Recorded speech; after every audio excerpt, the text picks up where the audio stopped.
अन्नपूर्णा नगर में लल्लू लाल नामक एक गरीब बनिया अपनी भुलक्कड़ बूढ़ी माँ कांताबाई और गुस्सैल पत्नी माधुरी के साथ रहता था।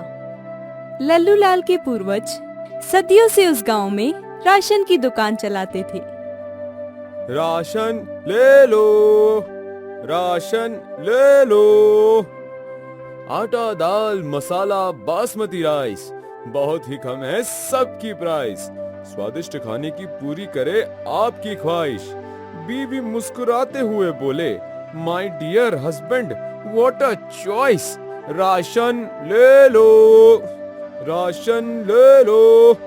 आटा, दाल, मसाला, बासमती राइस, बहुत ही कम है सबकी प्राइस। सारे गांव वाले लल्लू लाल से ही अपने घर का राशन लेते थे और उसके दुकान के आगे दिन भर भीड़ जमा रहती थी। अरे लल्लू भैया, तनिक हमका जल्दी राशन दे दो भैया।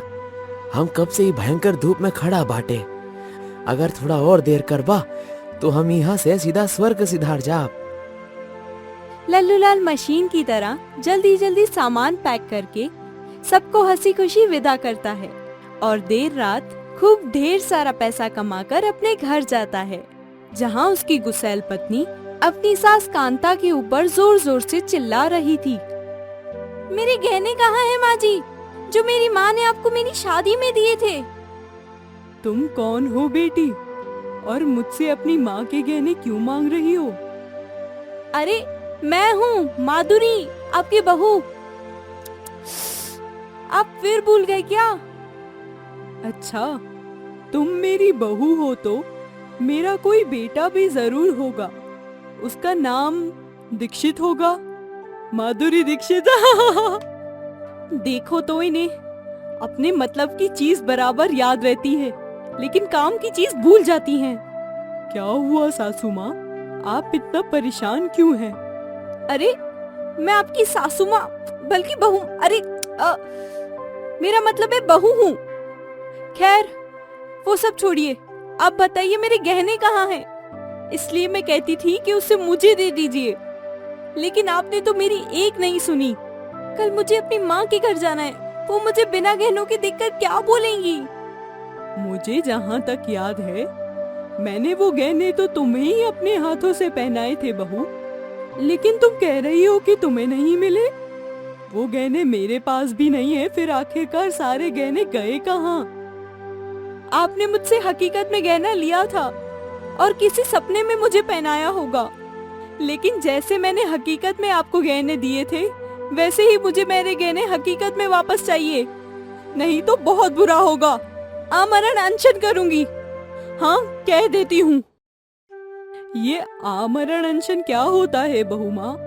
जैसे जागरण में रात भर जागते हैं, वैसे ही आमरण में आम खाते हुए जागते हैं क्या? माधुरी जोर से चीखते हुए बोली, कैंसल कैंसल कैंसल, आमरण अनशन का प्लान कैंसल। इनको तो आमरण अनशन का भी मतलब नहीं पता, और जिसे जिसका मतलब ही नहीं पता उसके सामने वो चीज करनी ही नहीं चाहिए, क्योंकि फांसी पर लटकने की धमकी उन्हें ही दी जाती है जिन्हें पता होता है उसके बाद हम मर जाएंगे। जिन्हें वो झूला झूलना लगता है, उसके तो भगवान ही मालिक हैं। तभी लल्लू लाल बाथरूम में से नहाकर मुस्कुराते हुए निकलता है। आज बड़ी देर कर दी नहाने में, रोज तो जल्दी निकल जाते थे। नहा तो कब का लिया था।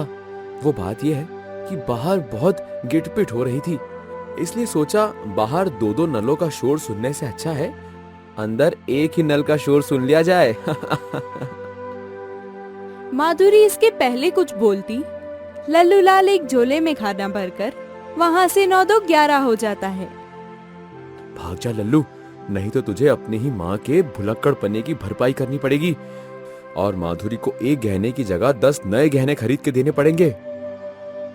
एक दिन उस गांव में सिकंदर नामक एक बनिया अपनी पत्नी मछली के साथ आता है और लल्लू लाल की दुकान के बगल में एक राशन की दुकान खोल देता है। राशन ले लो राशन, राशन ले लो राशन, हर एक राशन केवल 5 रुपए में, केवल 5 रुपए में। इससे सस्ता नहीं देगा कोई राशन। भले ही दिल्ली में कर लो, कितनी ही महंगाई के निवारण अनशन। बहुत ही सस्ते दामों पर राशन बेचकर सिकंदर जल्द ही सारे गांव में बहुत प्रसिद्ध हो जाता है और सभी उससे राशन लेने लगते हैं। वहीं लल्लूलाल की सारी दुकानदारी चौपट हो जाती है। क्या हुआ जी, आप फिर खाली हाथ घर लौट आए? घर में खाने को भी कुछ नहीं है। कभी तो हम अपने राशन से सारे गांव का पेट भरते थे, आज हमारे ही पास खाने के लाले पड़े हुए हैं। अरे भाग्यवान, क्या बताऊं, जब से उस सिकंदर ने राशन बेचना चालू किया है तब से हमारी दुकान की तरफ कोई देखता तक नहीं। पता नहीं ससुरा इतने कम दाम में राशन कहां से लाता है। जरूर कोई गोलमाल है। एक दिन लल्लूलाल देखता है कि सिकंदर तराजू के एक छोर पर खाली पॉलिथीन में थोड़ा सा दाल डालता है और दूसरे छोर पर एक गोबर का बटखरा रखता है। तभी उस पॉलिथीन में उस बटखरे के बराबर दाल आ जाती है। जब तक ये गोबर बटकरा है मेरे साथ, मुझसे सस्ता सामान पूरे दुनिया में कोई नहीं बेच सकता है। किसने कहा पॉलिथीन में राशन भर नहीं सकता? एक गोबर बटकरा तो तबीयत से रखो यारो। लल्लूलाल पीछे से छिपकर सब देख रहा होता है। वो समझ जाता है कि ये जरूर कोई जादुई गोबर का बटखरा है। तभी वो देखता है कि सभी गांव वाले जिन्होंने सिकंदर से राशन लिया था वो उसके पास भीड़ लगाए खड़े हैं। ओहो, आज इतने सारे लोग एक साथ। कहिए भाइयों और उनकी बहनों, आज क्या दूं आपको? दाल, चावल या कोई और माल? हमें हमार सब पैसा और जुर्माना दा भैया। तोरे यहाँ का सामान खाकर सब गांव वालन बीमार पड़ गई। अब भले जहर खा ले, लेकिन तोहरे यहाँ से कुछ ना खा। सारे गांव वाले राशन खाकर बीमार होने और कम राशन देने की बात करते हैं। सिकंदर जोर जोर से ठाके लगाते हुए बोलता है। हो सकता है आप लोगों के राशन में कोई कीड़ा मकोड़ा गिर गया होगा, तभी उसे खाकर सभी लोग बीमार पड़ गए। और जहाँ तक बात रही कम राशन की, तो आप लोग देख ही रहे हैं कि गांव में तो चूहों का कैसा आतंक है। ये जरूर मूषक महोदय की करतूत होगी। ये देख लल्लूलाल को किसी गहरे षड्यंत्र का एहसास होता है और वो राजा विजय सिंह से इसकी शिकायत करता है। लेकिन राजा लल्लूलाल की बात नहीं सुनता और उसे भगा देता है। आप ऐसा कैसे कह सकते हैं महाराज? आपकी सारी प्रजा मिलावटी राशन खाकर बीमार पड़ रही है और आप है कि इस भ्रष्टाचार की जांच तक नहीं करवाते। यहाँ का राजा मैं हूँ लल्लूलाल, तुम नहीं। किस पर जांच बैठानी है किस पर नहीं, ये तुम मुझ पर छोड़ दो। मुझे पता है कि सिकंदर के आने से तुम्हारा धंधा पानी चौपट हो गया है, इसलिए तुम इतना रोना गाना कर रहे हो। आखिरकार राजा की जिद के आगे लल्लूलाल की एक नहीं चलती। तभी वो देखता है कि सिकंदर राजा को ढेर सारे पैसे दे रहा है। ये लीजिए महाराज, इस महीने की आपकी सेवा राशि। बस सरकार इसी तरह इस सिकंदर पर अपना हल्का हाथ रखे रहे। फिर देखिए ये सिकंदर कैसे आपके शाही खजाने को पैसों से भर देता है। लल्लूलाल छिपकर सब देख रहा था। वो समझ जाता है कि सारे गांव वालों को राजा और सिकंदर दोनों मिलकर ठग रहे हैं। वो जैसे ही वहाँ से जाने वाला होता है, उसकी नजर उस जादुई गोबर बटखरे पर पड़ती है। अच्छा, अब मैं समझा। कल का आया छोरा आज सारे गांव का सबसे बड़ा बनिया कैसे बन गया। जिसके ऊपर हो अब राजा का हाथ, उसे कानून और जनता से डरने की क्या बात।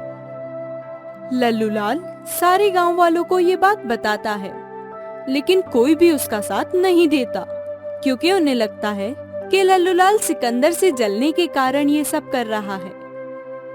ओ सब तो ठीक है भैया, ये सिकंदर हमके मिलावटी राशन देहिल, लेकिन होकर राशन तो से सस्ता बा, और जो सस्ता बा वो कुछ दिन बाद अपने आप अच्छा लागेलू। लेकिन लल्लूलाल हिम्मत नहीं हारता और ना चाहते हुए भी अपनी भुलक्कड़ माँ और गुस्सैल पत्नी को जादुई गोबर का बटखरा जो उसने राजा के महल में देखा था, उसे चुराने के लिए उन दोनों को लेकर जाता है। देखो माँ, तुम मेरे साथ ही रहना। मान लो मुझे राजा के सिपाहियों ने पकड़ लिया तो तुम दोनों सास बहू को ही वो जादुई बटखरा चुराना होगा, ताकि मैं गांव वालों के सामने राजा और सिकंदर के धोखे को उजागर कर सकूं। तू किस जादुई गोबर बटखरे के बारे में बात कर रहा है बेटा? वो सब छोड़, पहले मुझे चाय पिला, बड़ी तलब लगी है। अरे सुबह से सैकड़ों बार तो बता चुका हूँ। ओह, लगता है फिर भूल गई। हे भगवान, ना जाने मेरा मिशन सफल होगा भी कि नहीं। वो तीनों जैसे ही महल के अंदर जाते हैं, एक सिपाही उन पर हमला कर देता है, लेकिन माधुरी उसको पकड़कर कैद कर देती है। वहीं दूसरी ओर कांता चाय बनाने के लिए राजा के नहाने के पानी में चीनी डाल देती है, जिससे राजा के सारे शरीर पर चींटियां रेंगने लग जाती हैं। अरे कोई मुझे बचाओ, सिपाहियों कहाँ हो तुम? अरे माँ, चाय भागोने में बनती है, नहाने के टब में नहीं। खैर, तुम्हारे इस भुलक्कड़पन ने राजा को रास्ते से हटाने में हमारी मदद की। तभी कांता राजा के कमरे में रखा एक भगोना लेकर राजा के खजाने के पैसे में आग लगाने लगी। तभी उस आग में राजा का पर्दा जल गया, जिसके पीछे चमचमाती हुई जादुई गोबर का बटखरा बनाने वाली जादुई गाय खड़ी थी, जिसने सोने के गहने पहने हुए थे। माधुरी चीखते हुए बोली, अरे ये तो मेरे गहने हैं, लेकिन इस गाय ने कैसे पहन लिए? उस जादुई गाय को देखते ही कांताबाई की भूलने की बीमारी और माधुरी का गुस्सैल रवैया गायब हो गया। तभी कांताबाई को याद आया कि ये तो वही गाय है जो लल्लूलाल के पिता उसके लिए लाए थे, जिसे उसने ही माधुरी के गहने पहनाए थे। लेकिन आपने इस गाय को मेरे गहने क्यों पहनाए थे माँ जी? वो बात ये है कि मेरी एक पड़ोसन एक दिन पूछ रही थी कि तुम गहने पहनकर कैसी लगती हो, लेकिन उस समय तुम घर पर नहीं थी, इसलिए मैंने इस गाय को सारे गहने पहनाकर उसे दिखा दिया। तुम्हारी सूरत भी बिल्कुल इस गाय की तरह है। माधुरी इससे पहले गुस्से में कुछ बोलती, लल्लूलाल उसे शांत करा देता है। लेकिन ये जादुई गाय राजा को कैसे मिली माँ? क्या बताऊं बेटा, एक रात जब तुम्हारे पिता पूजा में मग्न थे, तभी राजा ने उस गाय को हमारे आंगन से चुरा लिया था, जिसे देख वो गुस्से में आग बबूला हो गए और उन्होंने मुझे श्राप दिया कि जब तक मैं इस गाय को वापस अपने घर नहीं लेकर आ जाती, तब तक मैं कोई भी बात 2 मिनट से ज्यादा याद नहीं रख पाऊंगी और मुझे एक गुस्सैल बहू मिलेगी जो हर दम मुझे तुम्हारे पिता के उस गुस्सैल रूप का दर्शन कराएगी। लल्लूलाल अपनी माँ और पत्नी को ठीक होते देख बहुत खुश हुआ और राजा के यहाँ से अपनी जादुई गाय वापस लेकर जाने लगा। तभी राजा के सिपाहियों और सिकंदर ने लल्लूलाल के ऊपर आक्रमण कर दिया। सिपाहियों, मार डालो इन तीनों को, और उन दुष्ट चींटियों ने जिस तरह मेरे शरीर को छलनी किया है, वैसे ही इनके सारे शरीर को भी तीर और तलवारों से छलनी कर दो। अपने पास कोई हथियार न होने के कारण लल्लूलाल गाय के गोबर के बटखरे को उठाकर राजा को मार देता है, लेकिन वो उसके सिपाही को लग जाता है। सिपाही गुस्से में उस गोबर के बटखरे को उठाकर लल्लूलाल के ऊपर मारता है, जो एक गांववासी राजू को लग जाता है। अरे ससुरा, कौन माई का लाल हमें मार लीस, अभी वो कर अर्थी उठावत है। राजू उससे वापस से राजा को मार देता है। इस तरह सभी जादुई गाय का गोबर और जमीन पर अन्य गोबर को उठाकर एक दूसरे के ऊपर गोबर बटखरों की बौछार कर देते हैं, जिसमें राजा, सिकंदर और सारे गांववासी घायल हो जाते हैं। ओए माँ, दर्द उठत हो तो बैठ जात है, बैठत ही तो दर्द उठत हो। राम राम राम राम। लल्लूलाल सभी को अपनी दुकान का शुद्ध दाल का जूस आदि पिलाकर स्वस्थ करता है। ये देख राजा और सिकंदर को अपनी गलती का एहसास होता है और वो समझ जाते हैं कि अच्छा और मिलावट रहित राशन बेचना हमारी स्वस्थ जिंदगी के लिए कितना मायने रखता है। इसलिए राशन बेचने का काम लल्लूलाल जैसे ही ईमानदार बनिए को करना चाहिए, ताकि जनता स्वस्थ और सुखी रहे।